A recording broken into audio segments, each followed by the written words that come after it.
Anh này chứ giờ dần tùy online itu sebagai offline oh jadi sini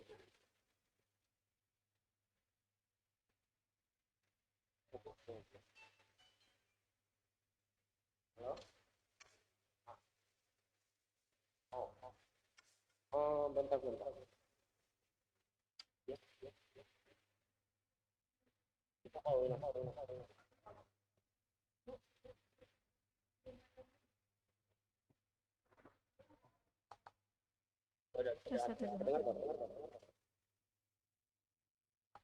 ini tapi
tes 1 2 bisa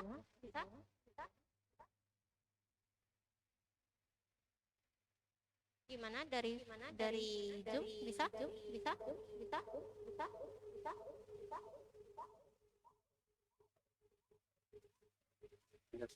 oke ya cuma biar dua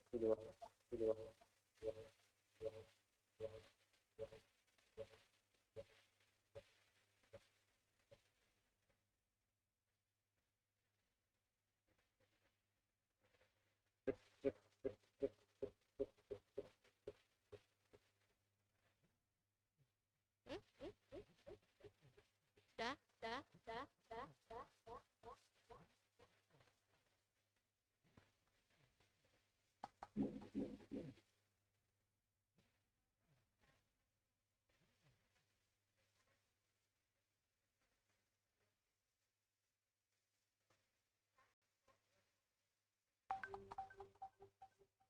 dicoba bisa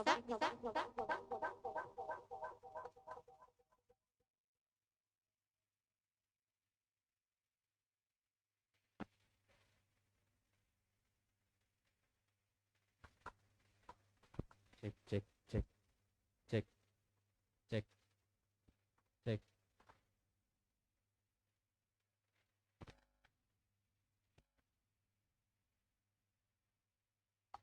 tes oke bisa ya. Nanti kalau dari tempatnya suhu, kalau misalnya koneksinya udah bagus, infoin ya. Oke. Bapak Ibu, saudara-saudari kami sedama, sebelumnya terimalah dalam dhamma, namo Sang Hyang Budaya, namo Buddhaya. Jadi di malam hari yang berbahagia ini kita akan mengikuti Pekan Pembabaran Dharma yang ke-7. Jadi ini udah tahun ke-7 diadakan oleh Wihara Dharma Aura. Hari ini adalah hari ketiga ya. Hari ketiga dari Pekan Pembabaran Dhamma yang dilakukan di tahun ini. Karena masa COVID seperti ini, masa pandemik seperti ini, sehingga prosesnya juga ada keterbatasannya. Kita membatasi jumlah yang datang secara offline karena kita berjalan itu dengan 2 arah. Secara onsite seperti sekarang Bapak Ibu berada di sini di Wihara Dharma Aura, dan juga secara online. Ada yang menggunakan media Zoom dengan live di YouTube. Nah, kemudian hari ini kita narasumbernya itu adalah Yang Mulia Suhu Agasara Mahastawira. Suhu juga koneksinya tidak hadir di tempat secara offline. Suhu tidak hadir di lokasi ini secara offline atau di tempat, Suhu melakukan pembabaran damanya juga secara online. Ya, Suhu melakukan pembabaran damanya secara online. Jadi Suhu berada di lokasi Suhu di Wihara Baisaja Guru yang di kilometer 13 ya, arah Medan Binjai. Untuk koneksinya gimana dari tim media komunikasi? Bisa zoomnya arah ke saya dulu, jadi orang juga nggak bingung. Bisa?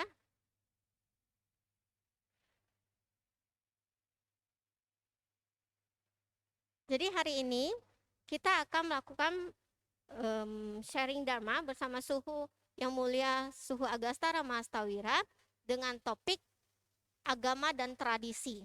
Jadi ini adalah topik yang cukup sering dibahas di berbagai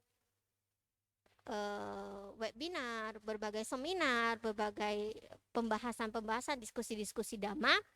Tapi justru topik ini yang masih kadang belum memberi kita, masih membuat kita banyak pertanyaan-pertanyaan. Karena kita hidup sebagai manusia, kita punya garis keturunan dari silsilah kekeluargaan yang menyebabkan kita juga tetap harus mengikuti pola tradisi yang dijalankan oleh leluhur kita.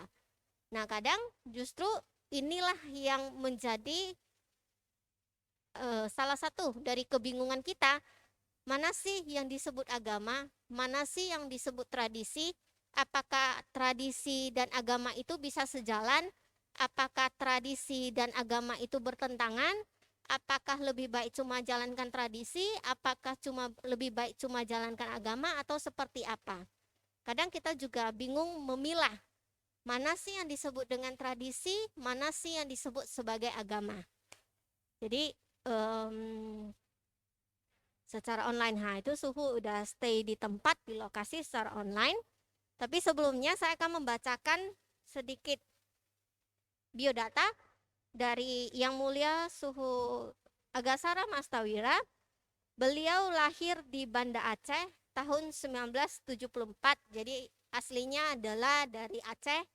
Kemudian ketika berusia 18 tahun, Suhu pergi ke Taiwan untuk sekolah monastik Buddhism. Kemudian 7 tahun belajar di Taiwan, dan setelah itu Suhu ke Myanmar. Suhu di Myanmar belajar meditasi dan juga sekolah di ITB-MU. Kemudian Suhu di usia 26 tahun, jadi ketika itu masih sangat muda ya, 26 tahun, sudah bertekad, berkomitmen untuk ditabiskan menjadi biku dalam versi Theravada. Jadi ketika itu jadi Bante lah, berarti kita sebutinnya seperti itu ya. Kemudian tahun 2003 Suhu balik ke Indonesia, dan kemudian di tahun 2004 Suhu ditabis ulang sebagai biku Mahayana, menjadi Suhu ya, dalam tradisi Mahayana kembali. Jadi kalau saya hitung-hitung dari tradisi Mahayana 2004 hingga sekarang 2021, berarti Suhu berapa wasa itu ya? Wah, wasanya sudah sangat senior ya berarti ya. Oke, dikoneksi di sana sudah baik belum? Sudah baik koneksinya? Amitabha Suhu Tiatik Bo.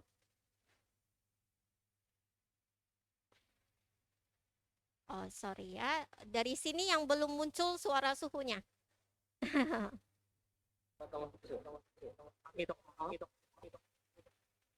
Saya buka masker ya, karena saya sendiri.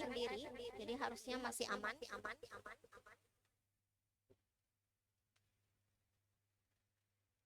Amitabha Suhu, bisa terdengar suaranya?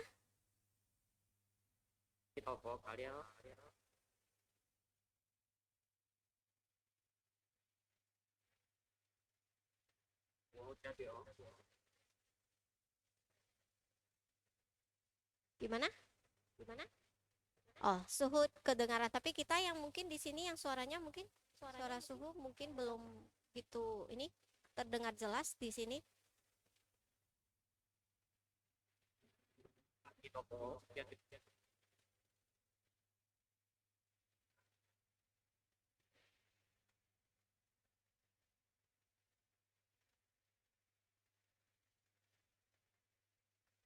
Ada kedengaran? Berarti di tempat suhu kedengaran ya suhu ya pastinya ya. ya tempat Oke, oke. Suhu hari ini kita akan sebelumnya lah ya, sebelumnya selamat malam suhu, Amitabha suhu.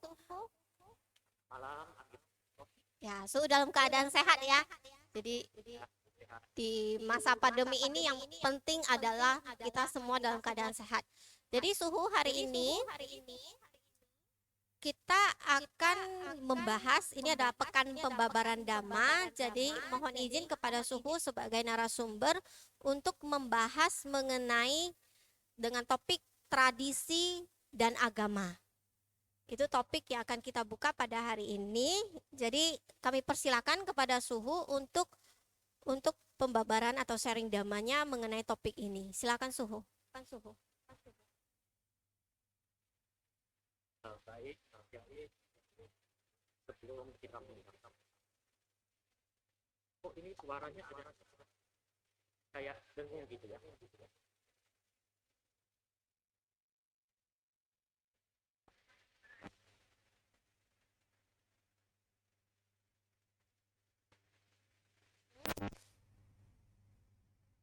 Halo, halo, halo, halo, halo, halo. Ya, oke, terdengar kok, terdengar. Oke, silakan suhu lanjutin saja. Ya, sebelum mulai, mari.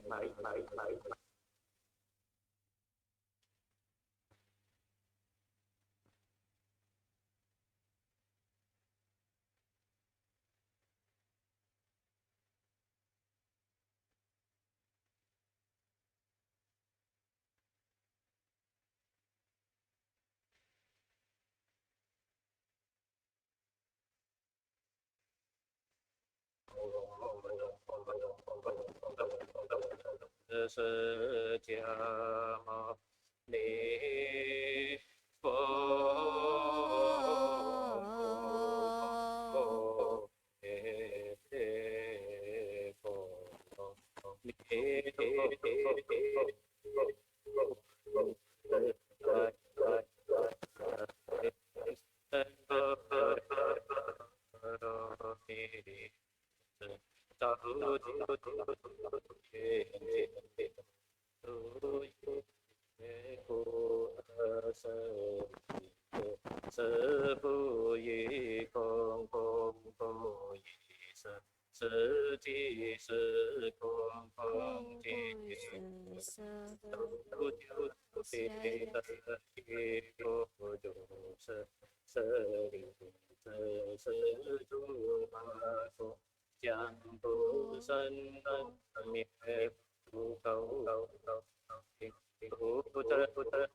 thân sơ thân Phú sơ bồ đề bồ đô mi đô châu Chi sơ châu ye chế ti bồ lô chế ti bồ lô sân chế ti bồ thị sa bồ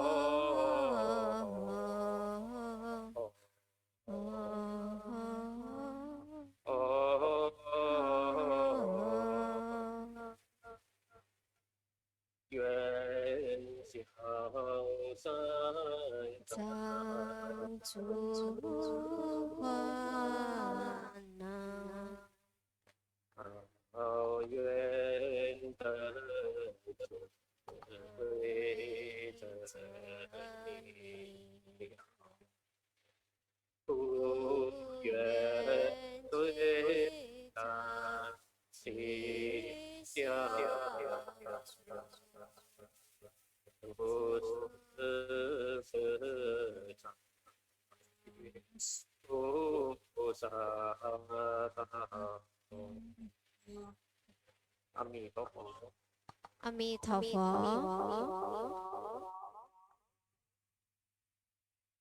anh ấy chị dây trắng quá kalau boleh ini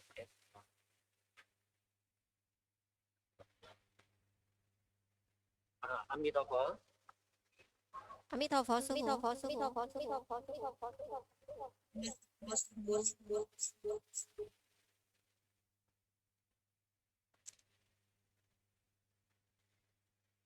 Khi sini si theo tiểu sĩ.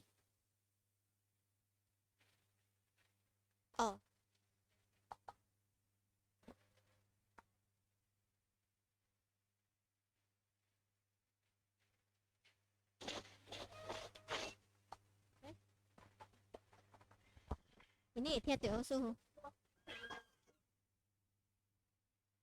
Hả? Ini theo tiểu của bố.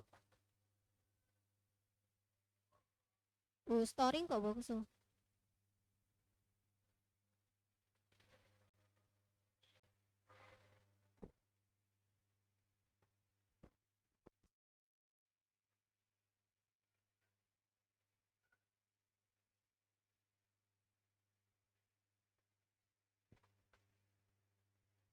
Anh này theo tiểu sư phụ. nó không các bạn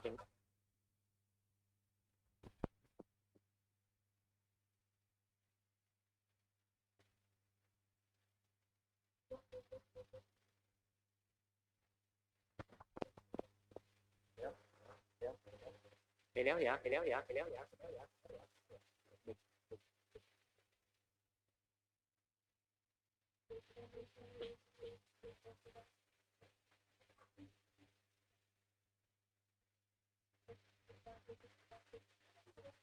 Pakai mic.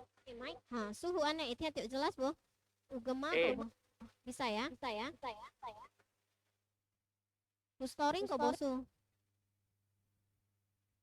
storing à Storing ya. Storingnya jadi bikin susah dengar atau masih bisa standar? Oh, lumayan.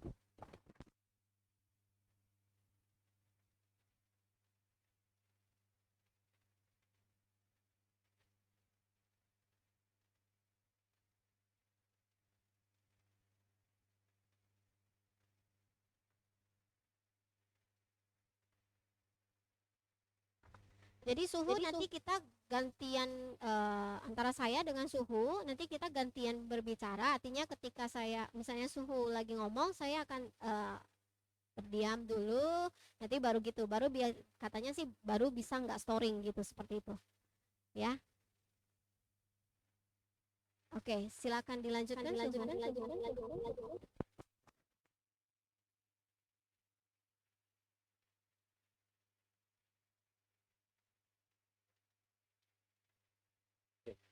ya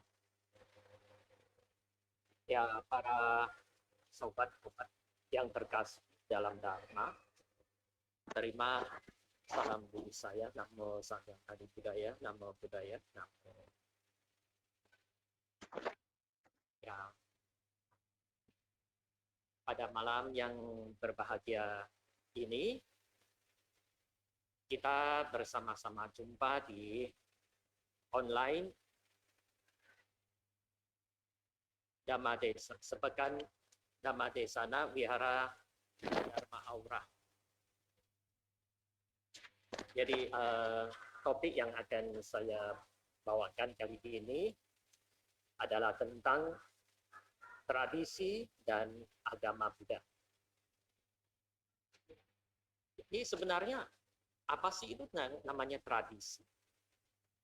Jadi kalau tradisi, dia adalah sejenis kebiasaan dalam suatu kelompok, suku, atau bangsa yang dilakukan berulang kali dalam kehidupan mereka, ya, kemudian dengan cara yang sama.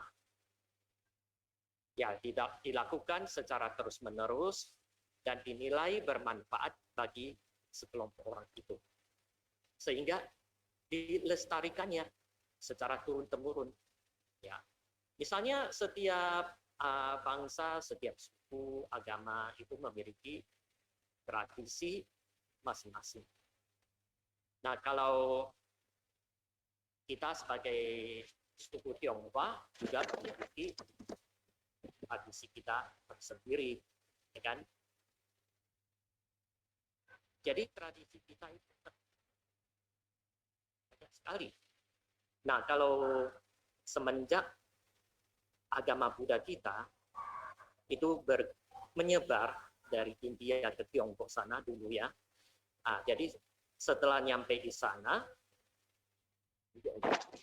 agama Buddha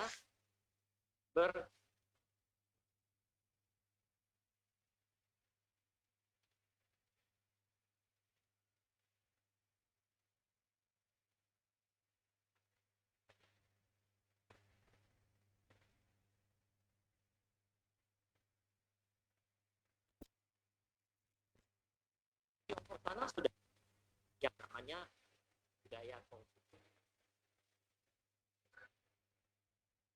Dua budaya ini sudah ada. Ya, agama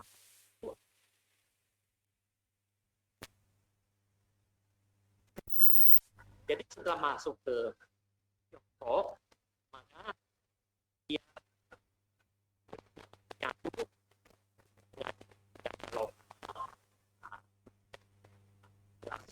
ya, bercampur satu, sehingga terbentuklah yang namanya Buddhisme Tiongkok, ya, Buddhisme Tiongkok. Jadi Buddhisme yang kita praktekkan, ya, yang kita bilang Mahayana saat ini, yang kita jalankan khususnya di Indonesia, itu adalah Buddhisme Tiongkok.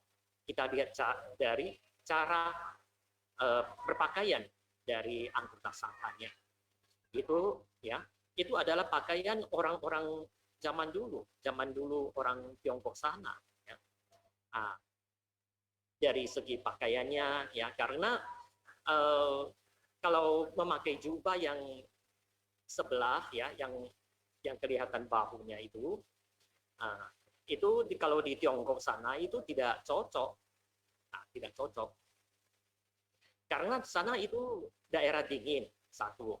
Kedua, itu kalau orang Tiongkok dulu, dia itu tata keramanya sangat ketat dan menganggap kalau tubuhnya terbuka begitu itu kurang sopan, sehingga akhirnya diperbaiki, disesuaikan dengan budaya Tiongkok sana. Akhirnya kita pun sangga-sangga di sana pun berpakaian yang tertutup seperti sekarang saat ini. Nah, itu salah satu contoh bahwasanya agama Buddha itu mengalami semacam adaptasi dengan budaya Tiongkok sana. Itu dari cara berpakaian. Mengenai tata cara sembahyang juga begitu, dia juga asimilasi. Nanti kita akan bahas satu persatu. Itu ada juga dengan bercampur padu dengan perayaan-perayaan, ya, perayaan-perayaan Tionghoa kita, ya. Nah, dari kebiasaan ini, kemudian kebiasaan tadi sudah katakan, itu adalah sekelompok orang itu terbiasa melakukan suatu aktivitas atau kegiatan yang secara turun-temurun dan berulang-ulang kali.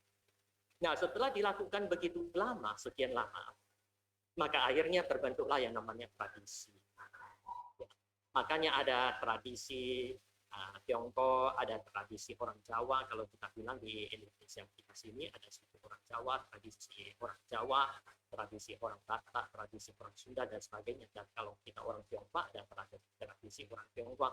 Nah, kemudian dari tradisi itu terbentuklah yang namanya adat istiadat kita. Jadi ada tata kramanya, ada tata caranya, dan sebagainya. Kemudian dari adat terbentuklah budaya. Nah, itu yang disebut sebagai budaya Tionghoa. Ya. Kemudian dari budaya itu terbentuklah suatu cakupan yang lebih luas yang disebut sebagai peradaban. Ya. Jadi kalau peradaban Tionghoa itu adalah salah satu peradaban kuno yang masih ada atau lestari sampai saat ini di dunia ini. Nah, untuk kemudian kita lanjut bahas berbagai macam tradisi atau perayaan yang ada di Medan kita ini, ya, khususnya di Sumatera Utara, di Medan ini. Yang pertama adalah perayaan Imlek. Nah, kalau Imlek pergantian tahun baru lunar atau perayaan petani di China dulu untuk menyambut pergantian musim dingin ke musim semi. Makanya itu disebut sebagai Chunqie, perayaan musim semi juga. Ya, itu biasanya dirayakan kalau kita di tahun Masehi ini adalah di bulannya Februari, ya. Awal bulan Februari atau di akhir Januari, pertengahan Januari, ya. Kalau di Imlek kita adalah Jiagui Chein. Jiagui Chein itu perayaan Imlek atau perayaan pergantian tahun baru. Nah, biasanya di perayaan Imlek ini kita rayakan dengan cara bersih-bersih rumah, kemudian itu ya kenapa kita bersih-bersih rumah? Nah, itu sebenarnya itu maksudnya untuk membuang segala keburukan atau kesialan yang menghalangi datangnya keberuntungan. Ya, nah, itu adalah keyakinan kita atau nenek moyang kita dulu. Kemudian rumah-rumah kita itu kita dekor dengan warna-warni, dengan merah, dengan warna yang cerah-cerah, ya, yang melambangkan sesuatu yang sejahtera dan kuat serta membawa keberuntungan kita.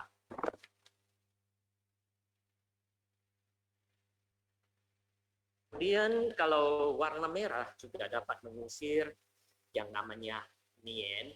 Ya, Nian itu adalah semacam makhluk jahat.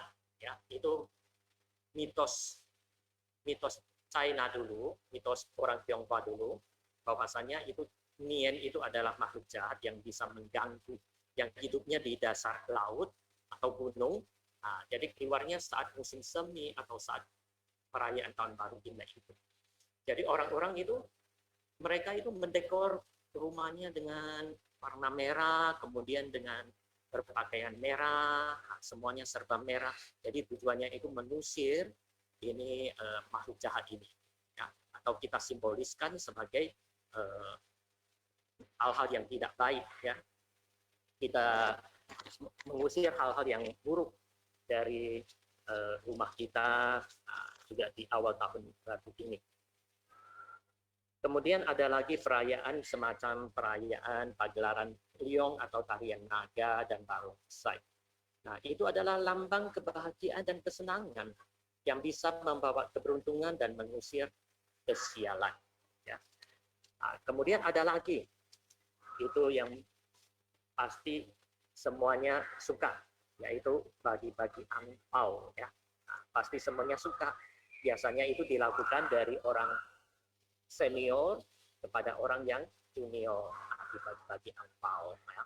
Nah, itu istilahnya itu melambangkan bagi-bagi rezeki lah ya. Jadi supaya usaha mereka lancar.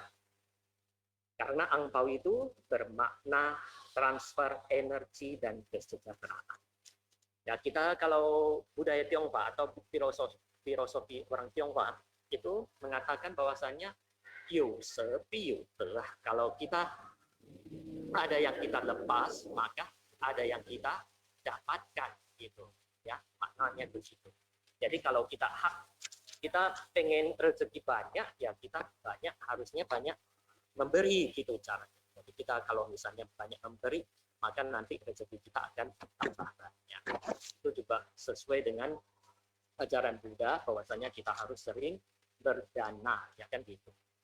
Kemudian dalam acara Imlek ini, perayaan Imlek ini, kita ada lagi yaitu saling mengunjungi sanak keluarga.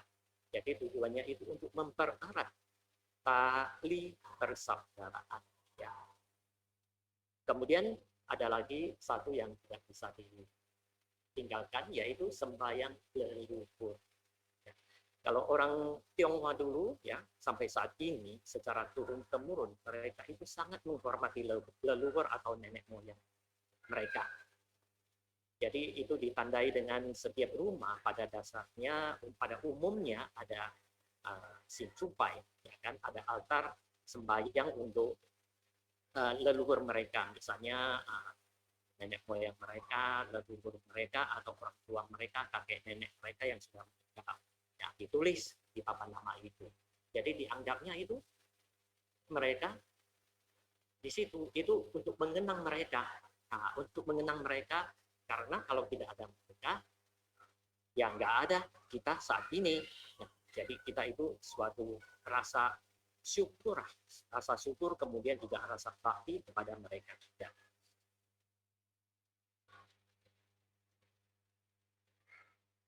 Kemudian juga kita mengucapkan harapan-harapan di tahun baru, jadi supaya di awal tahun baru ini bisa mendapat rezeki yang banyak. Kemudian juga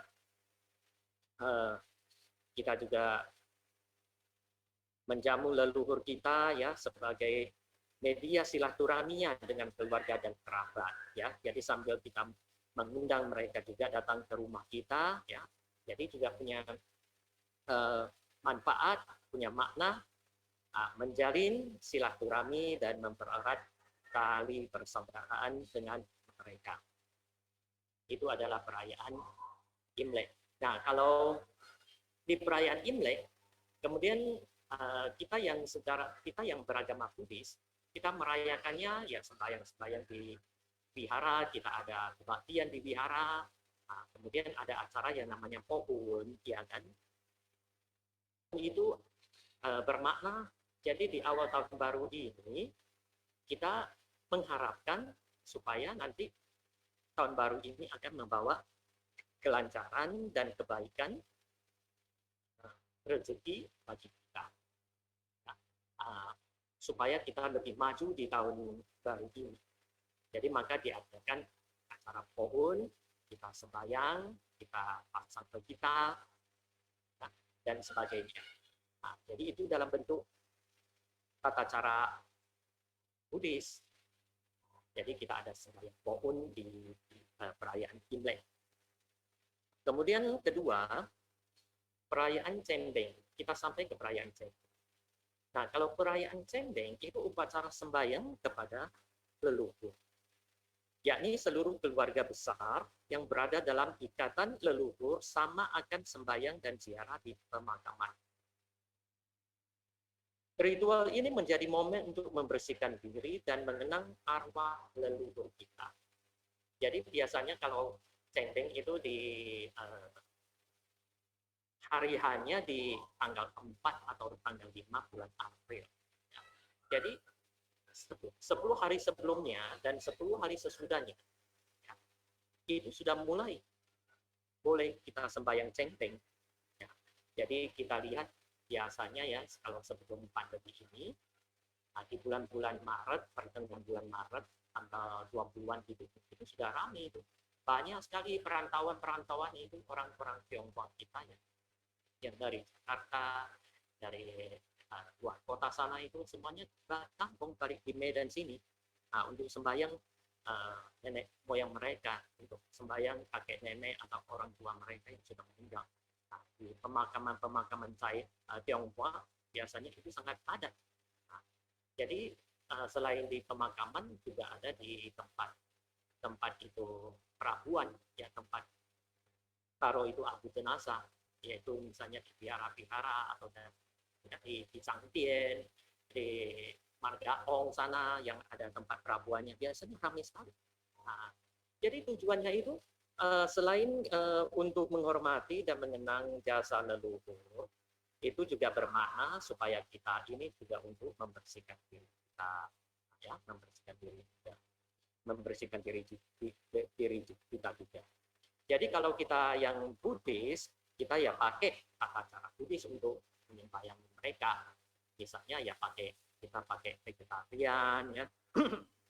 Kemudian kita baca parita-parita Buddhis kita, seperti kalau kita Mahayana, tradisi Mahayana di sini membaca Xinjing. Kemudian Bian Se Zhen Yan, Gan Wu Sui Zhen Yan, Hubung Yang Zhen Yan, kemudian ada lagi Zhan Po Ji, kemudian Wang Shen Zhou, kemudian Nian Po, pelafalan nama Buddha Amitara, ya, diulang-ulang kali. Kemudian terakhir kita limpahkan jasa atau kita transfer kebaikan kita, kebajikan kita dari membaca parita ini kepada mereka. Itu adalah tata cara kita untuk menyembayangi ini leluhur kita. Ya. Jadi kalau orang Tionghoa itu orang suku atau bangsa yang sangat menghormati, yang sangat menekankan garis keturunan. Jadi kalau kita lihat, ya bahkan di budaya kita itu, kalau ada sampai 7, 9, ya, 9 garis keturunan ke atas dan 9 garis keturunan ke bawah. Itu besok Jua. Jadi 9 garis keturunan itu sangat penting. Dalam Buddhis dikatakan bahwasannya kalau ada salah satu anggota keluarganya yang bisa, ya, yang maksudnya yang mempraktekkan ajaran Buddha dengan baik atau menjadi penganut Buddha, maka 9 garis keturunan ke atas dan 9 garis keturunan ke bawah berikutnya, ya, akan bersama-sama mendapat manfaatnya juga. Ya. Jadi 9 garis keturunan ke atas, misalnya dari bapak kita, itu namanya Fu Chin, kemudian atas kakek Jufu, kemudian Zheng Jufu, ya itu kakek buyut, kemudian Kau Jufu, itu adalah orang tuanya kakek buyut kita. Kemudian ke atasnya lagi ada namanya Tian Jufu, Lie Jufu, Tai Jufu, Yuan Jufu, Bi Jufu, itu 9 garis keturunan ke atas. Kemudian ke bawah ada anak, ya, anak yaitu kita sendiri. Kemudian yang ke bawah adalah cucu, Sun. Kemudian ada cicit, kemudian di bawah lagi anak cicit, Xuan Sun, Lai Sun, Hui Sun, Ren Sun, Yun Sun, sama Sun, 9 garis keturunan. Jadi makanya kita sangat beruntung kalau bisa, ya, menganut Buddha, maka harus betul-betul jalankan ajaran Buddha dengan baik. Kemudian kebajikan yang kita jalankan dengan mempraktikkan ajaran Buddha, kita selalu limpahkan kepada mereka. Ya, jadi sehingga mereka ke sana yang di atas sana, ya, sampai 9 garis keturunan bisa mendapatkan manfaat dari praktek ajaran Buddha ini. Kemudian ada lagi yaitu yang ketiga adalah perayaan Waisak. Jadi perayaan Waisak juga sudah termasuk dalam salah satu perayaan tradisi. Perayaan tradisi, jadi yang berbau dengan budaya Tionghoa juga. Sehingga kita lihat di perayaan Waisak ini ada yang namanya membagikan Dapang. Itu kalau di Tiongkok ke sana itu perayaannya itu sangat ramai sekali, sangat besar ya. Itu perayaan itu juga berasal dari India sana, jadi dikatakan bahwa saat Pangeran Siddhartha lahir ya, sewaktu beliau kakinya menyentuh tanah, itu ada 9 naga datang dan menyembur air menyirami Pangeran Siddhartha dan memandikannya. Jadi dari cerita ini, tradisi cerita ini turun-temurun dan terakhir jadilah acara festival pemandian Buddha Gopal ini. Kemudian selanjutnya ada perayaan Tiongguan atau perayaan festival setelah Waisak itu bulan April ya, setelah bulan Waisak kemudian memasuki bulan 5. Kalau bulan 5 kita di Tenang sini, di Tiongkok sini adalah sekitar bulan Juni sini, itu ada festival yang namanya festival Baksa atau festival Pechunah, festival mendayung perahu. Itu juga salah satu tradisi kita. Jadi sembayangnya itu sebenarnya merupakan suatu peringatan atas satu tokoh yang namanya Qi Yuan di tahun 339 sebelum Masehi sampai 277 sebelum Masehi. Jadi Qi Yuan ini adalah seorang menteri negara dari negara Chu. Jadi beliau itu adalah seorang yang sangat berbakat dan setia kepada negaranya. Jadi beliau juga banyak memberikan ide untuk memajukan negara Chu. Bersatu dengan negara Qi untuk memerangi negara Qin. Tapi sayang, dia itu idenya tidak diterima, malah dia dikritik oleh keluarga raja yang tidak senang pada dia. Dan terakhir, dia diusir dari ibu kota negara Chu. Kemudian dia sendiri menjadi sedih dan cemas, ya, karena masa depan negara Chu, ya, pasti dia akan hancur.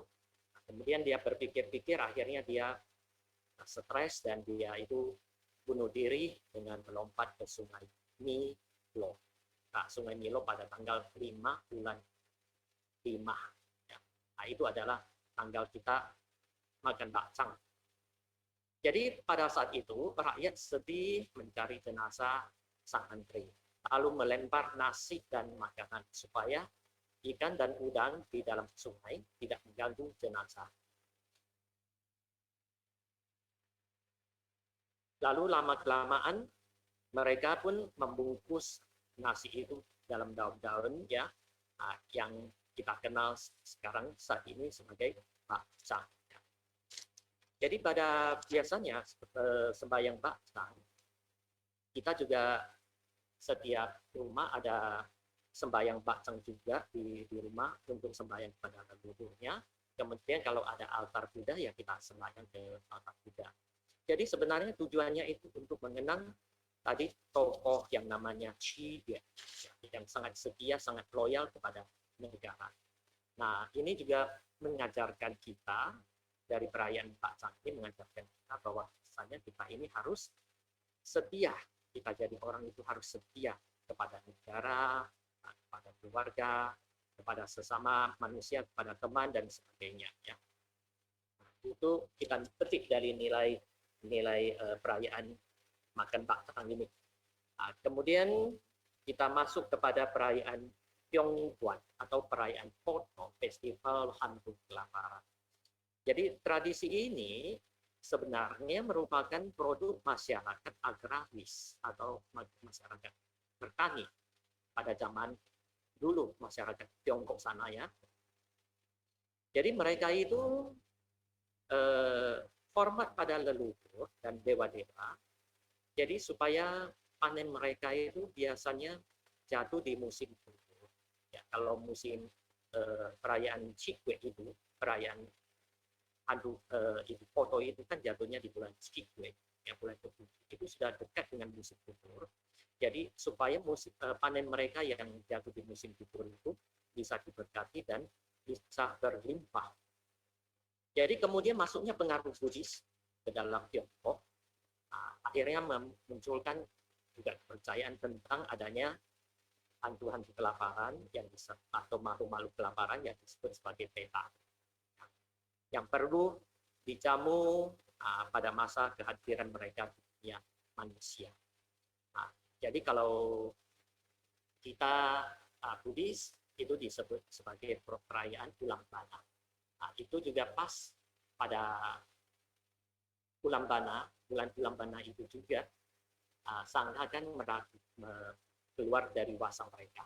Ya, jadi kalau ajaran Buddhis mengatakan bahwasanya kalau umat bisa melakukan dana kepada Sangha pada bulan 7, kemudian diberi kesempatan untuk berimbang jasa, ditransfer kebajikan-kebajikan yang telah dilakukan kepada mereka-mereka yang sudah meninggal, termasuk sama keluarga, leluhur mereka, orang tua mereka, ya, atau keluarga mereka, anggota keluarga mereka yang sudah meninggal, dan mereka pun akan mendapat kebajikan ini dan bisa terlahir kembali di alam bahagia. Nah, itu dalam Buddhis ya. Nah, kemudian kita lihat hikmah perayaan ini sebenarnya adalah penghormatan kepada leluhur dan perjamuan kepada fakir miskin. Biasanya diadakan pembacaan parita dan persembahan untuk roh-roh gentayangan atau kita bilang makhluk-makhluk kelaparan.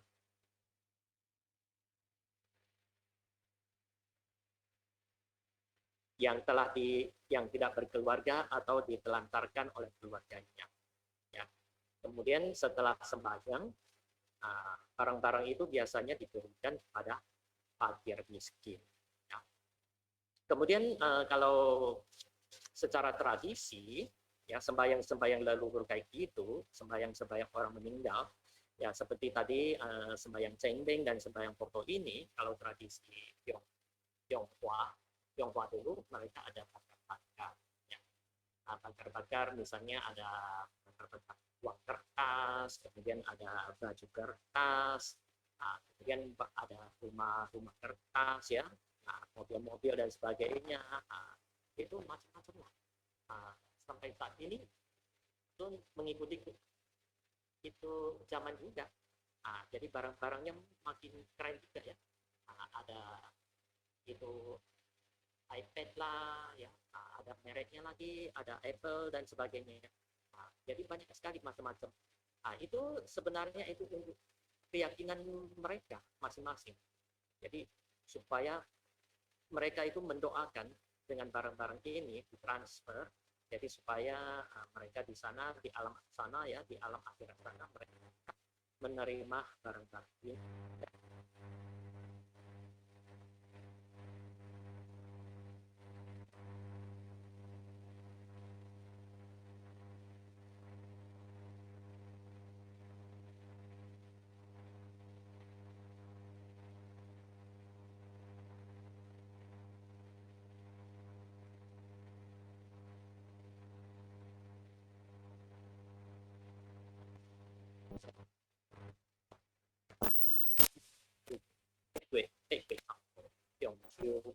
Walang tenang nih,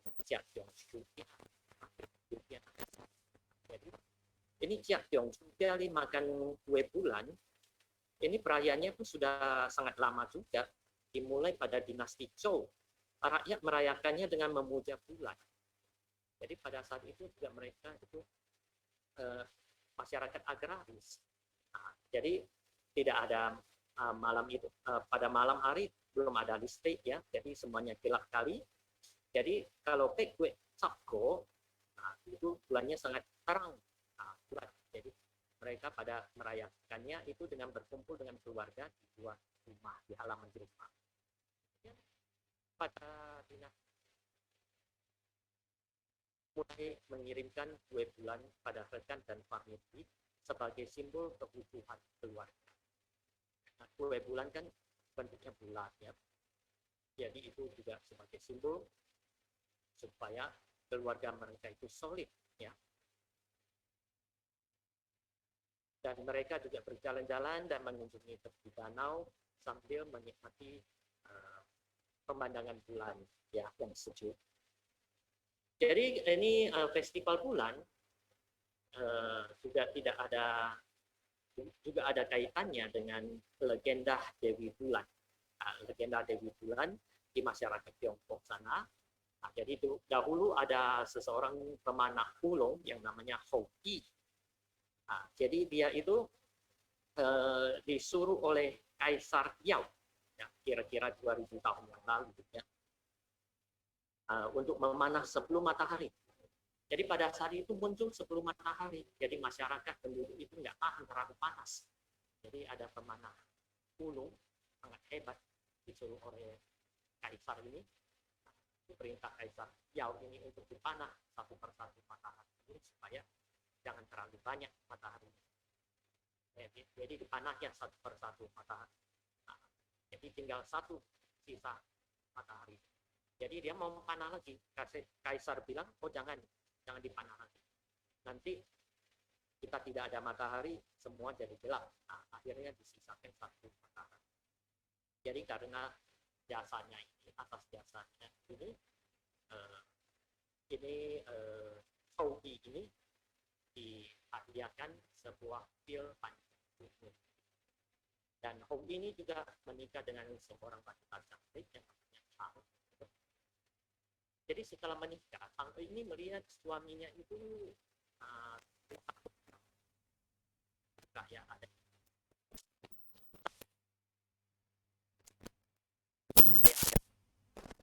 Jadi dicari-cari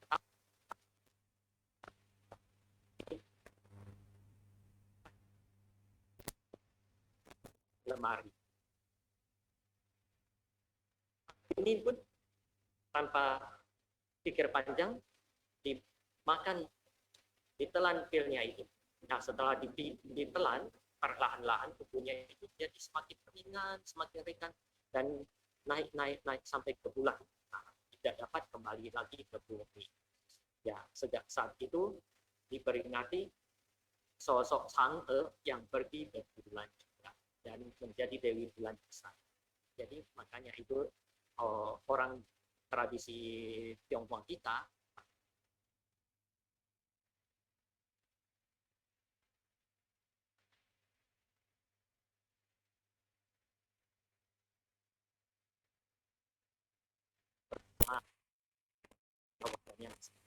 muda, bisa cantik, nah, gitu.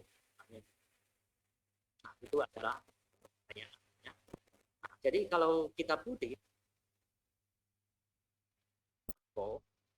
itu juga adalah ada satu peringatan, yaitu peringatan Bodhisattva Chandra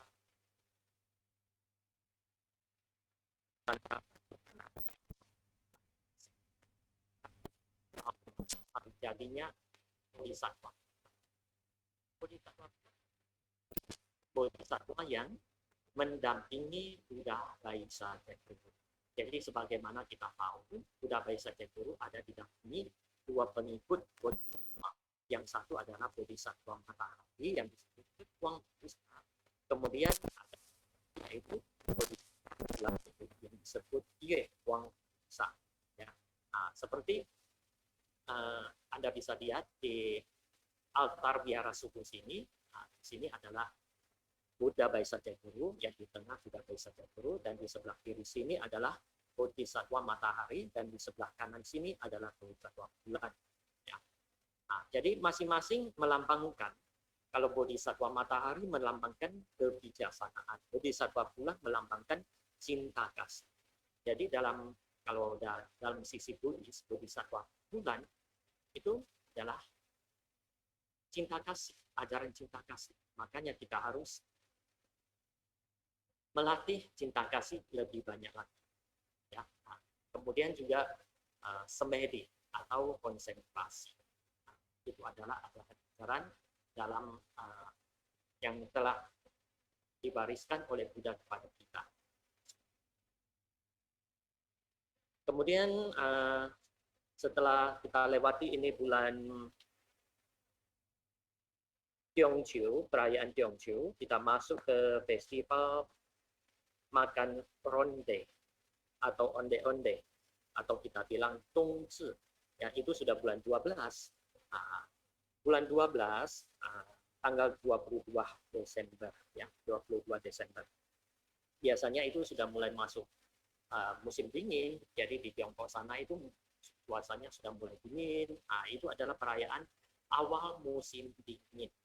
Jadi perayaan itu juga berkumpul dengan keluarga, kemudian dibikin kue onde-onde, ya, dengan tepung ketan, ya, dibuat bulat-bulat, itu melambangkan keutuhan keluarga. Kemudian dikasih gula, ya, dikasih gula, air gula, kemudian ada jahenya, itu supaya melambangkan manis dan datangnya rezeki. Jadi pada saat itu juga orang Tionghoa yang ada Sinsupainya, ada hoksai leluhur mereka, mereka juga sembahyang kepada leluhur mereka dengan kue onde-onde ini. Juga pai po, ya, kung po dipersembahkan kepada Buddha kalau bagi yang ada altar Buddhanya.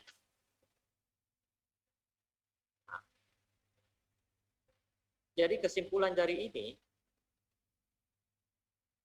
kita lihat bahwasannya perayaan-perayaan Tionghoa ini sebenarnya berkaitan dengan keluarga. Tidak bisa tinggalkan dari satu kesatuan yang namanya keluarga.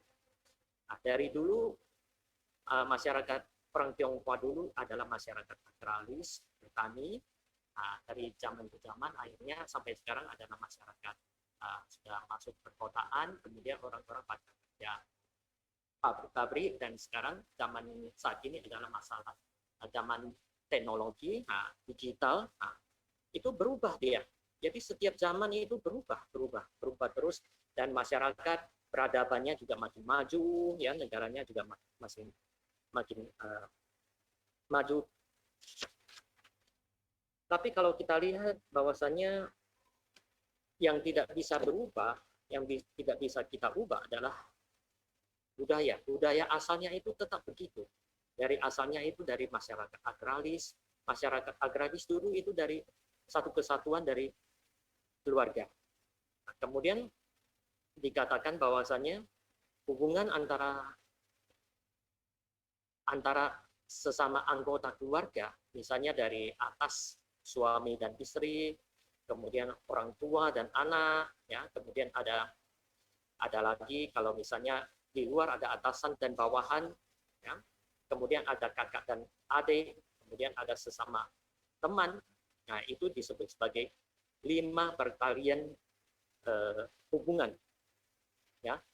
Itu juga diajarkan dalam Sigalowaja Sutta, ya. Sang Buddha telah mengajarkan bahwasannya kita harus bagaimana sikap kita, perilaku kita terhadap orang tua, ya, itu kita di sebelah timur, ya. Kemudian untuk guru, ya, sikap kita, perilaku kita terhadap guru itu di selatan. Kemudian terhadap istri atau suami itu bagian barat. Kemudian anak itu bagian utara, ya. Sahabat dan teman itu bagian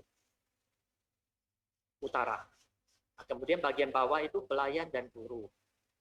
Kemudian bagian atas itu para pertapa dan brahmana. Jadi ini sudah diajarkan Sang Buddha pada pemuda yang bernama Sigalowaja di Sigalowaja Sutta. Jadi pemuda ini memuja 6 mata angin. Jadi Sang Buddha menjelaskan bahwasannya Anda memuja mata angin sebelah timur itu adalah harus menghormati orang tua. Jadi Anda harus bersikap bagaimana terhadap orang tua. Kemudian terhadap mata angin selatan, bagian selatan, arah selatan itu adalah menghormati guru, Dan kemudian cara Barat itu adalah menghormati istri atau menghormati suami dan anak. Cara menyikapi istri, suami, dan anak. Kemudian bagi mata angin utara itu menyikapi sahabat dan teman, bahwa itu pelayan dan guru atas itu para petapa dan brahmana.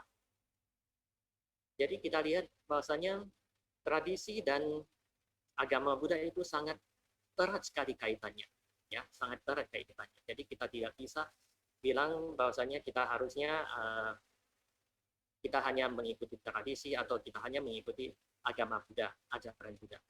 Jadi kalau yang baik, tradisi-tradisi yang berguna, yang baik, ya, yang bermanfaat, seharusnya kita tetap lestarikan. Nah, justru kita juga padukan lagi dengan ajaran-ajaran Buddha, sehingga dia bisa kita kembangkan, kemudian kita bisa wariskan ke generasi penerus kita. Ya. Nah, jadi itu kira-kira yang bisa Suhu sampaikan pada kesempatan malam ini. Ya, mana tahu ada yang kurang jelas, ya bisa kita tanyakan, kita lanjutkan dengan kita diskusi. Oke, luar biasa sekali ya. Di sini luar biasa sekali kita dengarkan penjelasan dari Suhu terkait dengan tradisi dan agama, ya. Jadi kalau bisa saya simpulkan sedikit sebelum nanti ada pertanyaan, ya. Sebelumnya saya simpulkan sedikit bahwa dari penjelasan dari Suhu, terutama kita melihat dari sisi tradisi secara umum, ya, tradisi yang budaya Tionghoa dan yang di Tiongkok dengan agama Buddha. Jadi dari tadi Suhu menjelaskan mulai dari penanggalan lunar bulan 1 hingga bulan 12 itu sangat banyak festival atau tradisi yang berbau tradisi, tapi ternyata bisa setara, bisa dijalankan dengan cara Buddhis juga, gitu kan. Contoh misalnya ketika Imlek itu adalah tradisi, tapi kita juga bisa sebagai umat Buddha menjalankan dengan pola Buddhism, dengan pergi ke wihara, kita melakukan pembacaan sutra, kebaktian dan sebagainya untuk memulai tahun dengan yang lebih baik. Jadi banyak sekali festival yang ternyata tradisi tapi kita bisa combine-kan atau kombinasikan dengan cara Buddhism itu dengan ke arah yang jauh lebih baik, jauh lebih bermanfaat, gitu ya. Tadi saya sangat baru hari ini baru saya pelajari hal baru tentang tadi Suhu ada jelasin mengenai, ada filosofi mengenai 5 pertalian atau hubungan antara suami istri, hubungan antara orang tua dan anak. Ternyata itu sangat sama dengan yang diajarkan oleh Sang Buddha di dalam Sigalawada Sutta, gitu ya. Jadi yang diajarkan Sang Buddha itu ternyata tidak bertentangan dengan tradisi, gitu. Jadi walaupun ya Buddha itu, katakan Buddha Sakyamuni lahir di Jambudvipa di India, tapi ternyata dengan tradisi yang di Tiongkok ternyata bisa selaras juga. Ternyata agama Buddha itu atau ajaran Dhamma, ajaran Sang Buddha itu bisa selaras dengan tradisi yang manapun saja, gitu. Jadi untuk Bapak Ibu yang di sini ada pertanyaan? Mungkin yang di wihara ada pertanyaan? Atau mungkin Bapak Ibu yang ada di Zoom, yang koneksinya dengan Zoom, ada pertanyaan? Oke, ini ada. Cuma saya mau minta tolong dibesarin tulisannya. Bisa? Di Zoom ada yang tanya jawab. Ini pandemik, kita sulit untuk berinteraksi secara langsung, tapi kita jadi makin pintar untuk berinteraksi secara offline. Suhu ada di sana, kita ada di sini, teman-teman yang dari Zoom ada di tempat masing-masing. Ternyata kita bisa juga bersatu bersama dalam pembelajaran Dhamma. Luar biasa sekali ya. Jadi ini ada pertanyaan dari Ibu Rani, ya. Ibu Rani sarjana pendidikan Buddhis, ya. Jadi Bu Rani bertanya, nama budaya, selamat malam. Saya ingin bertanya, Seandainya di dalam keluarga suami dan istri hidup berdampingan bersama dan mereka tinggal bersama dengan mertua, orang tua suami gitu ya. Berarti mertuanya si istri. Kemudian namun dalam hal pengambilan keputusan maupun pemberian nafkah, suami senantiasa menyerahkan seluruhnya kepada ibunya. Bagaimana seharusnya seorang istri menyikapi hal tersebut berdasarkan Sigala Wada Sutta. Oke, silakan Suhu. Baik. Itu kalau dalam Sigala Wada Sutta memang diajarkan seorang istri itu harus bisa berbijaksana dalam menggunakan menjaga harta kekayaan yang diperoleh suaminya, juga bisa mengelola dengan baik harta kekayaan yang diperoleh suaminya. Jadi kalau misalnya ada case yang demikian, maka sebagai seorang istri harusnya coba macam mana bisa berkomunikasi baik dengan suaminya itu. Jadi supaya dia bisa maksudnya bisa menyerahkan atau memberi ya berapa persen yang diperoleh harta itu gajinya itu kepada istrinya. Jadi maksudnya jangan semuanya itu diserahkan kepada mertuanya. Jadi kalau diserahkan semuanya ke mertuanya, kan nanti misalnya mau pakai ya ada mendadak mau pakai uang, itu mau ngambilnya mungkin susah, ya kan gitu. Jadi harus diberi suatu penjelasan, dikasih penjelasan dengan bijak, dengan baik kepada suaminya. Ya, jadi suaminya itu juga bisa mendengar istrinya itu juga. Nah, jadi seharusnya itu bersama-sama tiga pihak. Jadi bukan hanya terhadap suaminya juga, sama mertuanya, sama suaminya, ya, jadi istrinya itu bersama-sama bicarakan dengan baik-baik, ya kan? Kan namanya anggota, kan namanya keluarga. Jadi pasti ada suatu solusi yang baik, ya.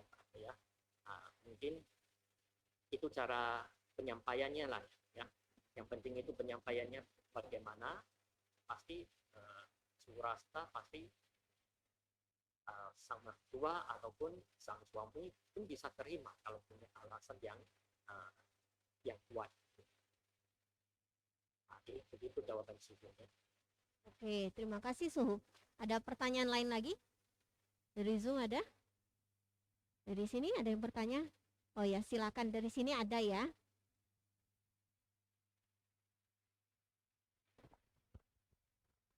Bisa kelihatan dari Zoom kalau bertanya, bisa?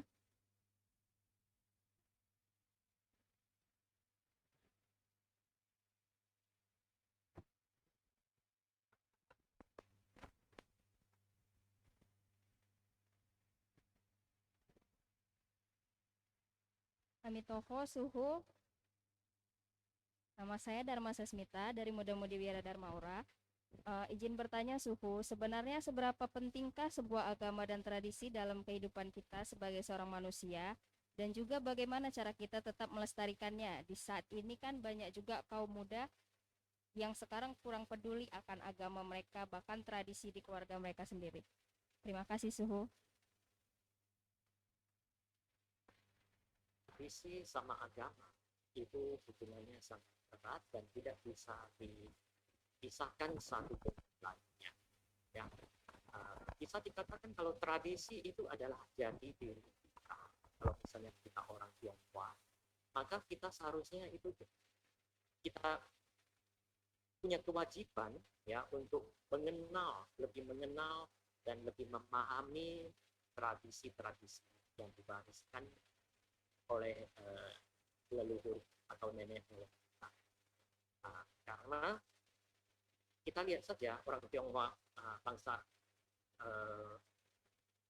Tiongkok, ya, masa saat ini sudah sangat maju, sudah bangkit dan sudah jaya, ya, sudah kembali berjaya. Nah, sudah kuat. Jadi seharusnya kita pun merasa, kalau kita orang Tionghoa saat ini, kita merasa kalau kita bisa memahami atau mengenal, ya, leluhur kita atau akar kita di sana, kita pun merasa bangga. Saat ini orang bangsa Tionghoa sudah bangkit. Nah, jadi makanya kita harus lebih mengenal. Tapi itu kan masalah pendidikan juga ya. Karena di Indonesia kita ini mungkin juga kurang ada yang diajarkan tradisi-tradisinya dari orang tua kita, ya. Mungkin itu juga tidak bisa disalahkan. Nah, orang tua kita sendiri juga mungkin tidak mengenal, tidak tahu juga tradisi kita, ya. Misalnya kita kan ada setiap dari kita Tionghoa kan ada nama marganya, ya. Misalnya ada Sewin, ada Sewang, Sewang, ya, dan sebagainya. Kemudian ada tempat asal usulnya juga. Asal usulnya misalnya dari Hokkien sana, Hokkiennya di kabupaten mana, kemudian ada Nan'an, misalnya ada kampungnya lagi di mana. Jadi kalau misalnya dari kita, generasi kita, kalau macam kayak suhu itu adalah masih generasi ketiga ya, dari zamannya Ahong atau kakek suhu, ya, itu yang datangnya dari Tiongkok. Tiongkok. Jadi sampai ke bapak suhu, orang tua suhu, jadi sampai ke suhu ini generasi ketiga. Jadi masih kental. Jadi tradisinya masih bisa diwariskan. Kita pun dari pendidikan keluarga dulu kan, orang tua sudah mengajarkan tradisinya itu bagaimana. Itu penting sekali itu, karena itu ada semacam jati diri kita. Kita asal usulnya dari mana, nenek moyang kita dari mana, gitu. Kemudian silsilah kita itu, silsilah garis keturunan kita itu siapa aja gitu, kita tahu. Jadi dengan begitu kita juga punya suatu namanya kebanggaan tersendiri, apalagi saat ini kan Tiongkok karena sudah berjaya kan, sudah makmur sana. Jadi selain itu kita juga banyak bisa mempelajari arti-arti dari tradisi-tradisi ini. Di dalam tradisi ini selain mengandung tata cara, tata krama dan sebagainya, di dalamnya juga mengandung banyak sekali filosofi kehidupan yang mengajarkan kita itu macam mana untuk hidup, ya, macam mana kita itu mencari nafkah, menjadi manusia yang baik, kemudian bergaul di masyarakat dan sebagainya. Itu semuanya diajari dalam filosofi Tiongkok ini. Makanya kita lihat kenapa bangsa Tiongkok ini bisa kembali bangkit, kembali maju. Padahal sebelumnya itu 30, 40, 50 tahun sebelumnya itu mereka sangat susah. Kita lihat kalau kita baca sejarah, ya, sejarah Tiongkok itu sudah melewati banyak sekali badai dan ujian cobaannya, sampai peperangan perang saudara, banyak sekali orang miskin yang mati pun banyak melarat, sehingga leluhur kita, kakek nenek kita, ya, tidak tahan, ya, tinggal di sana. Jadi akhirnya mereka itu mencari nafkah atau mencari kehidupan baru, naik kapal, ya, sampai di Indonesia ini. Ada yang sampai di Singapura, di Malaysia, di Thailand dan sebagainya.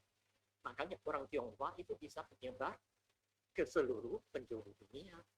Itu dia punya latar belakang, background sejarah seperti itu. Makanya sampai saat ini kita sebagai generasi dari orang Tionghoa, kita punya kewajiban untuk mulai memahami, mulai mempelajari, mulai mencari-cari tahu tradisi kita itu mana, ya, karena setiap orang itu ada orang Ke, ada orang Hokkien, ada orang Teochew dan sebagainya. Mungkin ada istiadat atau kebiasaan mereka itu bisa beda-beda juga. Jadi kita sebagai generasi dari mereka punya kewajiban untuk mengenal lebih jauh, ya, tradisi kita masing-masing. Kemudian apalagi terhadap agama, ya, agama Buddha itu kita tidak bisa tinggalkan sama sekali. Itu perlu kita kembangkan, kemudian kita perdalam lagi agama-agama Buddha, ajaran-ajaran agama Buddha. Jadi setiap kita memperdalam ajaran agama Buddha, kita akan mendapat bahwasannya selama ini tradisi atau budaya Tionghoa itu tidak bertentangan sama sekali dengan ajaran-ajaran Buddha. Makanya ajaran Buddha bisa lestari terus, sudah ribuan tahun, sudah 2000-an tahun di Tiongkok sana, sampai saat ini masih terus berkembang. Ya. Itu sekiranya itu jawaban dari Suhu. Ya. Semoga bermanfaat. Amin, Suhu. Masih ada pertanyaan yang dari Zoom atau secara online, secara offline di sini ada? Oke. Kalau tidak ada, saya yang bertanya yang Suhu ya, boleh ya. Oke, saya ingin bertanya, kadang kita sebagai anggota keluarga, keturunan, kita kan ngikutin terus pola atau kebiasaan di dalam rumah kita, gitu kan. Kadang kita bingung nih, yang sedang kita lakukan, terutama dalam ritual-ritual sembahyang atau kebaktian itu, atau ritual sembahyang lah saya bilang, kita kadang bingung, apakah memang ritual ini adalah ritual Buddhism, atau Buddhis, benar-benar Buddhis diajarkan sang Buddha, atau ritual ini adalah ritual tradisi. Kadang kita bingung gitu. Caranya itu apakah kita perlu sampai tahu sehingga kita bisa membeda-bedakan, atau sebenarnya nggak perlu tahu lah, yang penting satu sisi berarti kita sudah jalankan tradisi, satu sisi kita jalankan Buddhism, ya berjalan begitu saja udah oke gitu. Bagaimana Suhu? Suhu rasa itu kita tidak perlu lebih tahu lagi, ya kan, dia itu memang tradisi atau dari Buddhism dan sebagainya, karena pada dasarnya tradisi dan Buddhism sudah menyatu, ya, yang menyatu dan dengan tradisi Tionghoa kita yang disebut sebagai Buddhisme Tionghoa, ya. Sehingga kita tidak bisa membedakannya lagi. Yang penting manfaatnya bagi kita, kan ada maknanya bagi kita, ya kan, kita petik maknanya atau nilainya bagi kita. Itu yang Suhu rasa itu paling penting dari semua itu. Oke, ada pertanyaan lain mungkin dari Bapak Ibu yang di sini, yang mungkin mau tanya tentang pola tradisi atau cara-cara di rumah, apakah ini benar atau enggak atau sebagainya. Nah, satu lagi Suhu, ini kebetulan di masa pandemik seperti ini. Biasanya kalau di kita sebagai orang keturunan Tionghoa, kalau misalnya ada seseorang yang meninggal, bagian dari keluarga kita kan perlu melakukan banyak sekali bentuk-bentuk ritual sembahyang dan sebagainya gitu kan, banyak sekali. Tapi karena kondisi pandemik seperti ini, apalagi ya, kalau misalnya ada yang bagian dari anggota kita, keluarga kita yang kena COVID dan sebagainya meninggal, itu kan karena kondisi seperti ini harus segera dikremasi, tidak bisa ikut ritual yang seperti biasa gitu kan. Nah, apakah itu menurut Suhu atau pandangannya itu, apakah itu benar atau gimana gitu Suhu? Karena kan kita bingung kadang, aduh biasanya seperti ini COVID kok nggak boleh, harus tetap ritual dan sebagainya, padahal ada keterbatasan seperti itu. Silakan Suhu. Memang dalam kondisi seperti ini, siapapun juga, ya itu agama apapun, ya mau nggak mau itu harus mengikuti protokol kesehatan, aturan-aturan dari pemerintah. Ya, jadi ini tujuannya untuk supaya menjaga kita juga, melindungi diri kita juga. Ya. Jadi kalau misalnya ada ketemu keadaan yang seperti atau kondisi yang seperti itu, makanya kita Buddhis, kita kan masih ada sembahyang. Kalau misalnya itu tidak sempat disembayangkan, langsung dikremasi atau dimakamkan, kita bisa sembahyang di rumah sampai berlipat jasa sesuai dengan ajaran-ajaran Buddha dalam 49 hari, ya kan.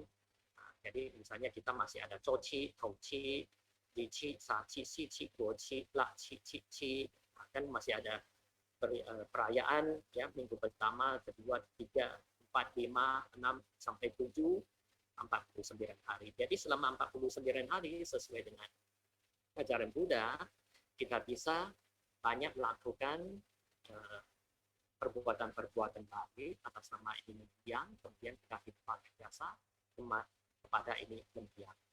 Kemudian juga kita bisa bilang begini kepada mendiang bahwasanya karena kondisi pandemi ini tidak memungkinkan, maka mohon dimaafkan ya, karena pada saat kondisi ini semuanya mengikuti aturan dari pemerintah untuk melindungi diri sendiri dan keluarga.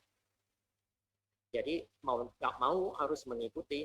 Nah, jadi akan saya panjatkan parita atau baca parita, nienpo dan sebagainya. Kemudian saya kirim doa dari sini kepada ini mendiang. Moga-moga ini mendiang ini bisa menerima limpahan jasa yang telah dilakukan ini. Ya.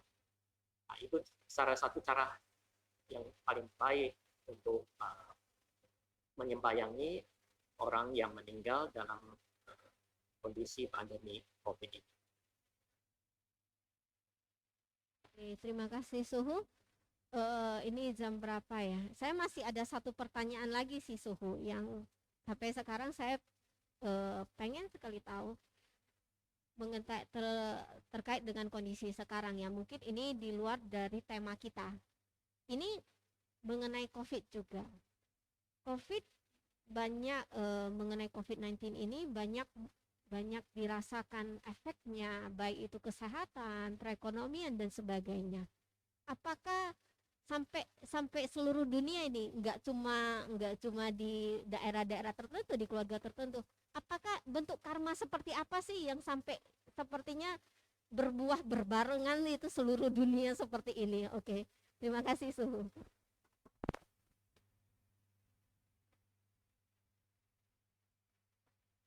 Akan terjadi wabah yang begitu besar sampai global begini ya, semua kena ya. Jadi kalau kira-kira 20 tahun yang lalu ya, sebelum kejadian ini, sudah ada seorang suhu ya, seorang anggota sana, biksu yang tinggal di Amerika sana, USA, namanya Master Hsuan Hua. Jadi beliau mendirikan universitas yang pertama di Barat ya. Kemudian beliau juga seorang misionaris pertama dari Tiongkok yang membabarkan ajaran Buddha di sana. Dan juga beliau adalah salah satu seorang yang pertama, biksu pertama yang mentahbiskan orang Barat, orang bule ya, menjadi biksu. Jadi jasa beliau itu besar sekali. Nah, selain itu beliau itu pelatihannya itu sangat disiplin, sangat ketat. Ya, boleh dibilang beliau itu juga seseorang yang sudah anek kuandel ya, sangat tinggi ya, pelatihannya itu sudah sangat tinggi. Jadi bukan anggota biksu atau biksu biasa. Ya. Jadi beliau itu sudah menerawang, ya bisa menerawang sampai jauh ke sana ya. Beliau sudah bilang bahwasannya ada kejadian yang sangat luar biasa, yaitu terjadinya wabah pandemi global ini. Nah, jadi ada semacam virus yang bisa menular ke orang itu dengan sangat cepat sekali. Dokter-dokter semuanya itu angkat tangan. Nah, dengan berjabat tangan saja bisa tertular ya. Kemudian orang semuanya itu pakai masker, semuanya itu masih bisa tertular. Nah, sangat luar biasa sekali. Jadi beliau pun mengatakan ada beberapa sebab kenapa bisa terjadi kejadian luar biasa itu. Jadi beliau memberi beberapa sebab, salah satunya adalah pembunuhan. Jadi kita lihat orang saat ini membunuh itu sangat kejam sekali, sangat keji sekali. Apa saja ya dibunuh, apa saja dimakan. Ada dari hewan-hewan yang besar, yang dari itu yang biasa ternak-ternak yang dipelihara manusia, sampai yang serangga-serangga yang kecoa lah atau itu yang kalajengking, lipan dan sebagainya itu dimakan. Kemudian cara pengolahan mereka itu pun semakin kejam, semakin keji. Coba kita lihat, ya, saat ini kan teknologi sudah canggih. Sering-sering kita dapat video dari kiriman video dari PA dan sebagainya. Itu kita bisa lihat manusia-manusia ini sangat kejam, hanya demi makan, ya, makan saja. Jadi itu hewannya itu atau serangganya itu disiksa, langsung dipanasin di dalam panci dan sebagainya, itu dimakan hidup-hidup atau dibakar hidup-hidup, dimasak hidup-hidup dan sebagainya. Itu sangat kejam sekali. Jadi selain itu tentang makanan, diolah menjadi makanan, hewan atau itu serangga dan sebagainya diolah, semakin kejam, semakin keji cara pengolahannya untuk makanan manusia, untuk sesaji manusia, santapan manusia. Kita juga lihat bahwasannya orang-orang saat ini, zaman sekarang ini makin keji dan makin kejam, makin tidak berperi manusia. Jadi hanya masalah-masalah kecil saja, orang bisa berantem, kemudian saling membunuh. Kemudian cara pembunuhannya pun semakin kecil. Perilaku manusia itu betul-betul sudah lebih daripada tingkah laku binatang lagi, ya, kalau kita bilang. Kalau seekor binatang aja kadang masih punya belas kasih. Kalau manusia kadang tidak ada belas kasih lagi. Kalau yang namanya ketemu keuntungan atau apalah, ya, kita bilang, kita biasa baca di berita-berita itu banyak sekali macam-macam. Nah, itu salah satu faktor ya kenapa pandemi ini bisa terjadi. Karena ini terjadi di mana-mana, ya. Kalau pembunuhan ini kita lihat di seluruh dunia ini semakin manusia ini sama, artinya makin kejam. Nah, itu salah satunya. Kemudian yang kedua disebutkan bahwasannya ada masalah format terhadap agama, terhadap simbol-simbol agama, terlebih pada simbol-simbol agama Buddhis. Di sini banyak sekali yang sudah tidak menghormati simbol-simbol agama Buddhis. Kemudian kitab-kitab suci Buddhis, sudah kita nggak ngomong lagi dijalankan atau enggak. Dia kadang sudah melecehkan, banyak pelecehan terhadap simbol-simbol agama, terlebih-lebih agama Buddhis ini banyak dilecehkan. Itu yang kedua. Kemudian yang ketiga itu perilaku moralitas faktornya kejadian. Kita lihat tadi sudah sebutkan bahwasannya di alam ini pada hakikatnya sudah diajarkan harus harmonis antara hubungan suami istri, orang tua anak, ya, kemudian sesama teman, atasan dan bawahan, kakak dan adik. Nah, kalau kita mau harmonis, dunia ini harmonis, kita harus mulainya dari keluarga. Keluarga kita harus harmonis dulu. Jadi setiap keluarga sudah harmonis, maka pelan-pelan dalam masyarakat itu pun akan harmonis. Masyarakat sudah harmonis, maka dalam satu kampung akan harmonis. Satu kampung sudah harmonis, maka satu kabupaten akan harmonis. Demikianlah diperluas menjadi satu provinsi, kemudian diperluas lagi menjadi satu negara, kemudian diperluas lagi sampai seluruh dunia. Tapi yang kita lihat sekarang ini enggak. Dunia ini makin kacau. Banyak sekali konflik, ya, antara suami istri, orang tua anak, sesama teman, atasan bawahan, kakak dan adik dan sebagainya. Banyak sekali konflik, perselisihan, bahkan saling melecehkan, membunuh, itu di mana-mana. Dan ada satu lagi, yaitu masalah LGBT, ya, itu sudah sangat serius juga, sangat parah sekali. Ya. Di negara-negara barat sana bahkan sudah ada yang sudah dilegalkan, ya, pernikahan sejenis itu. Nah, sebenarnya itu sudah melawan alam, melawan hukum alam kalau kita lihat ini semua. Makanya dunia ini akan semakin kacau, akan semakin terbalik. Ya. Jadi masalah akan lebih banyak yang muncul, yang nggak habis-habisnya. Gitu. Jadi ini semuanya kembali kepada semua manusia yang berbuat, ya, kita semuanya yang harus kita terima, kita rasakan saat ini juga. Karena dunia ini memang sudah lagi sakit kalau kita lihat, ya kan, di mana-mana ada kejadian yang tiba-tiba yang kita tidak bisa kita prediksikan. Nah, itu. Jadi makanya sudah bersabda, sudah mengajarkan bahwasanya semua kejadian pasti ada sebab dan akibat. Nah, sebab kemudian ada kondisinya, kemudian ada juga akibatnya. Itu sesuai dengan hukum sebab akibat yang diajarkan Sang Buddha. Ya, demikian itu jawaban dari suku. Ya, luar biasa sekali penjelasannya. Jadi kalau bisa saya simpulkan, kita dalam kondisi seperti ini sebenarnya baik dalam kondisi ini apapun seperti biasa, ketika dalam masa normal kita tetap harus menjaga sila kita, mengembangkan cinta kasih kita, sehingga kita justru segala sesuatu itu kan berasal dari apa yang kita pikirkan, apa yang kita ucapkan, apa yang kita perbuat. Hasilnya itu ya kembali ke kita juga gitu kan. Jadi itulah yang harus kita jaga.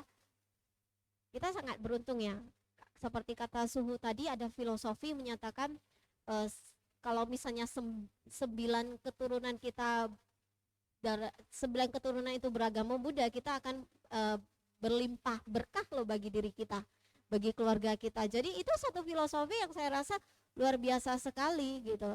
Jadi sangat riskan bagi kita, apalagi kita yang sudah di zaman sekarang banyak media yang bisa kita gunakan untuk mempelajari Buddha Dhamma. Seperti sekarang nggak bisa ketemu aja, kita tetap bisa pelajari. Tapi kenapa kita nggak mau pelajari gitu kan? Masih ada kesempatan untuk belajar, pelajari, wariskanlah kepada keturunan kita selanjutnya, agar ajaran yang maha mulia ini, yang maha sempurna ini bisa terus berlanjut untuk dinikmati, baik manfaatnya, efeknya untuk diri sendiri maupun banyak orang. Begitu ya Suhu ya?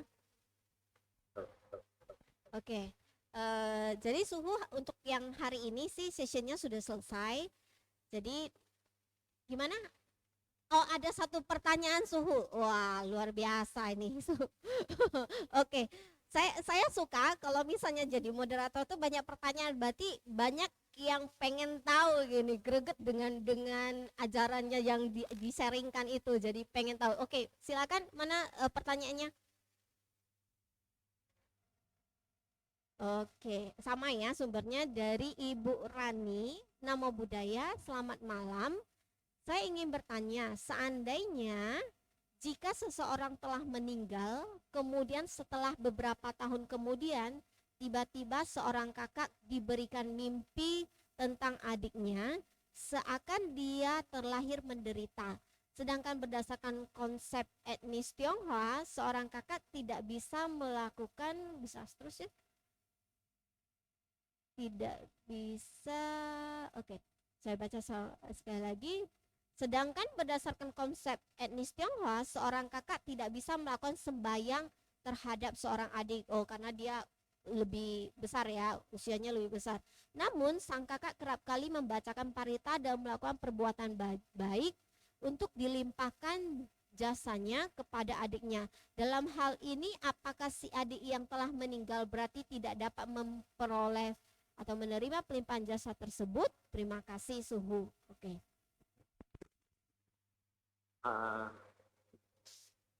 Kalau memang untuk adiknya, dia itu sebagai senior, sebagai kakak, dia masih bisa melakukan pelimpahan jasa dengan banyak membaca parita atau melafalkan Amitabha, Nien Amitabha, yang Amitabha ya. Itu juga sangat bagus sekali, sangat bermanfaat sekali untuk mendiang adiknya ini. Jadi selain itu juga bisa dilakukan banyak sekali pelimpahan jasa. Ya, jadi kalau yang kita tradisi etnis Tionghoa kita ini, kalau sebagai yang lebih senior memang tidak menyembayanginya.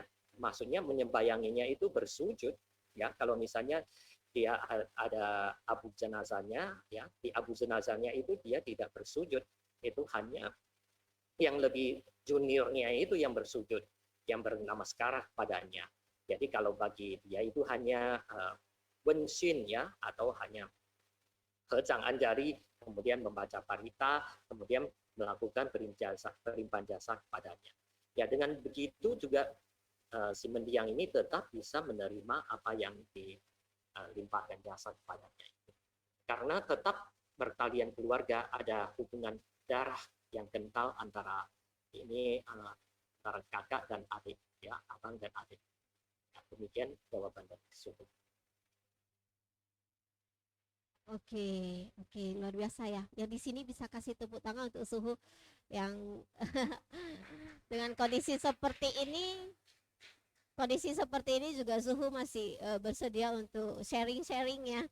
Luar biasa sekali. Apalagi ya di momen Waisak, kita akan menyambut Waisak. Ini adalah satu momen untuk mengingatkan kembali bagi kita tentang gigihnya seorang betapa giginya seorang manusia seperti kita juga yang sampai bisa mencapai penerangan sempurna seperti Sang Bagawa yang justru ajarannya itu hingga sekarang itu masih bermanfaat loh, dirasakan manfaatnya bagi kita, bagi semua makhluk ya. Oke. Suhu kita akan tutup nanti kami minta bantuan untuk Suhu untuk pimpin doa untuk tutup, tapi sebelumnya saya mau informasikan dulu kepada Bapak Ibu, saudara-saudari yang di sini serta yang berada di Zoom. Besok kita tetap ada kelas seperti ini. Besok adalah hari keempat. Besok akan diadakan sama seperti hari ini. Kita mulai jam 19 atau jam 7.30 hingga jam 21 hingga jam 9 malam dengan narasumber Romo Frankie Suprianto dengan topik kemanakah setelah meninggal. Ini pertanyaan nih, kemanakah setelah meninggal gitu ya. Nah itu luar biasa juga ya, narasumbernya luar biasa, topik yang akan dibawakan juga luar biasa. Jadi mari kita tutup untuk session hari ini dengan dipimpin oleh doa oleh Suhu langsung ya. Silakan Suhu.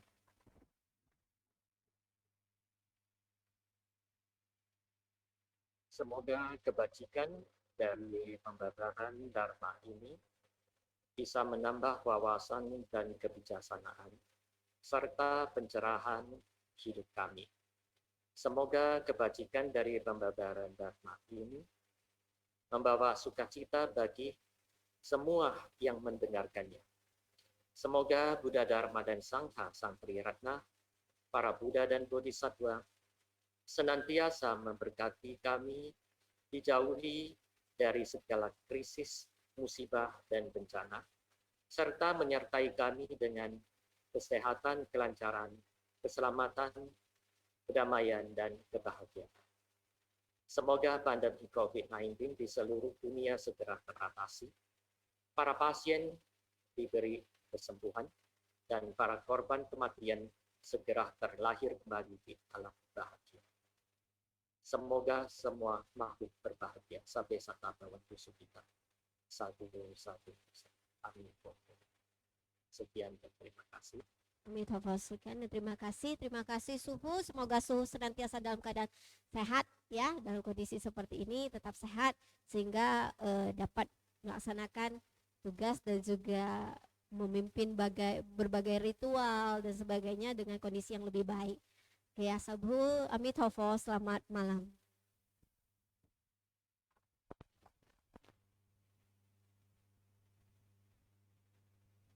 Kita akan penyerahan cindera mata untuk Suhu. Jadi ada perwakilan kami di tempat Suhu.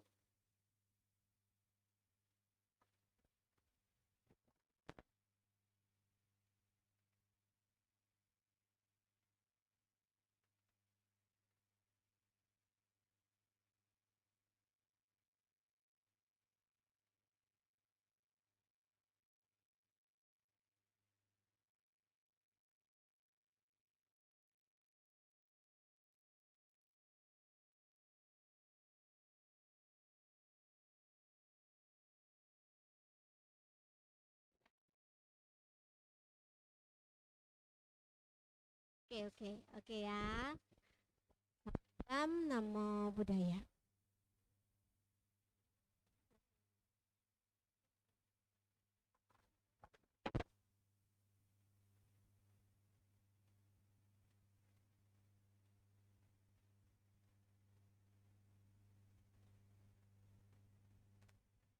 Bapak Ibu yang di sini, terima kasih ya sudah bersedia hadir. Walaupun dengan kondisi agak terbatas, tadi ada beberapa kendala teknis, tapi terima kasih sudah bersedia mengikuti sampai selesai. Besok kita akan ada kelas berikutnya bersama Romo Frankie. Romo Frankie ini dulu adalah seorang biku dengan masa kebikuan yang sangat luar biasa, senior, kemudian beliau sudah lepas dari kebikuan, melanjutkan S2 atau pendidikannya di India, di Nalanda, dan sudah kembali ke Indonesia. Jadi Romo akan besok sharing, tapi mungkin Romo tidak bisa datang secara langsung karena Romo berada di Pulau Jawa, lagi di Pulau Jawa, sehingga kita akan sharing seperti ini. Jadi semoga besok juga secara teknikal bisa lebih baik dari ini ya. Ya, Bapak Ibu, semoga semua berbahagia, semoga semuanya dalam keadaan sehat, protokol kesehatan tetap dijaga, sehingga kita bersama-sama bisa berkumpul lagi dalam kegiatan-kegiatan positif seperti ini. Sabisata Bantu Suki Tata, semoga semua makhluk hidup berbahagia. Sadu, sadu, sadu. Selamat malam, Namo Buddhaya.